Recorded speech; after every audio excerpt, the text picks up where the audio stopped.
Celiac disease affects people of all age groups and is now diagnosed 4 times as often as it was 60 years ago.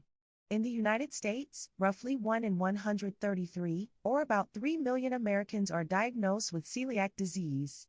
Celiac disease is commonly misdiagnosed as another condition, and it can sometimes take 6 to 10 years before people are accurately diagnosed. Most people are not diagnosed until they are in their 40s or 50s.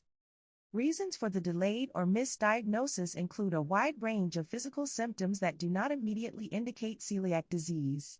Celiac disease can also mimic the symptoms of other gastrointestinal illnesses such as irritable bowel syndrome, also known as IBS. Currently, doctors are able to diagnose people who present with symptoms of celiac disease. However, it is estimated that only 30% of those with celiac disease have been properly diagnosed. With asymptomatic or silent celiac disease, the symptoms are not pronounced enough to cause a person to seek medical care. One study compared the long-term survival rates of people who were diagnosed with celiac disease versus people who went undiagnosed. Over a 45-year period, those who were undiagnosed had a mortality rate 4 times higher than those diagnosed with celiac disease.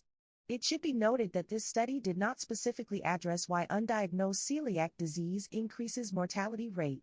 In early studies, people of certain races were more commonly affected by celiac disease.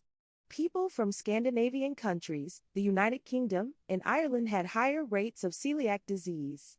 However, more recent studies show men and women of all races and ages affected, including those in North Africa, the Middle East, India, and Pakistan, as well as Native Americans and Afro-Americans.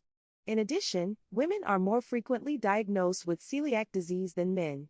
The average age of diagnosis for women is 45. However, women may suffer from symptoms of the disease for several years before it is diagnosed. Furthermore, the span of a woman's reproductive years could be severely impacted by celiac disease due to malnourishment and the lack of critical vitamins and minerals. The incidence of celiac disease is increasing globally, but the exact reason is unknown. Genetic and environmental factors, as well as certain comorbidities, are known to be contributory in celiac disease development. Possible factors include gastrointestinal infections, gut bacteria, and infant feeding practices. Other contributing factors for an increased frequency of celiac disease diagnosis are improved screening techniques for those at high risk and increased awareness of the disease.